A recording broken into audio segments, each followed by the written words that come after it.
Joining us now from Washington, Secretary of the U.S. Department of Labor, Tom Perez. Very good, Mr. Secretary, to have you on this morning. When do you think that day will come? Soon, I hope.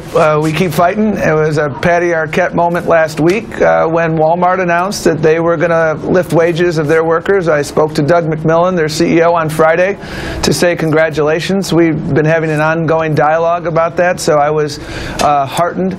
And they not only were increasing wages, but we've talked a lot about their investments in training and building additional career pathways. So we're going to keep moving. It's why we keep fighting for the minimum wage. It's why we're working on an overtime regulation. That's why we're doing a wide range of things to make sure that people have a fair shake. That's what it's all about. Do you agree that Walmart's raising of their minimum wage proves that the market is actually tightening, the job market is actually tightening, and other employers will follow suit?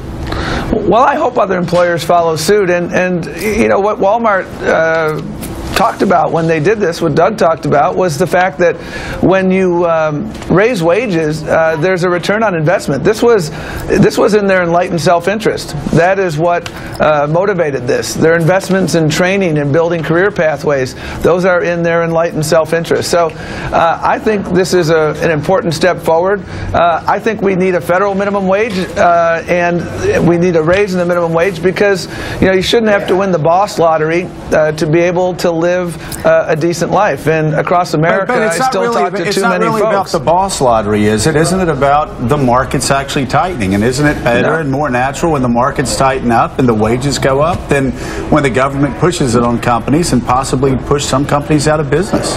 I disagree. The Fair Labor Standards Act was passed 70, 75 years ago with the following premise, which is that nobody who works a full-time job should have to live in poverty. That was the basic premise of the Fair Labor Standards Act. And every president since except for two, since the passage of the minimum wage, has increased the minimum wage, including George W. Bush, including George H.W. Bush. And that reflected the fact that we should have that wage floor, because there really is no dignity to working a 40-hour week and getting your food from the food pantry. And we still see way too many people doing that. Secretary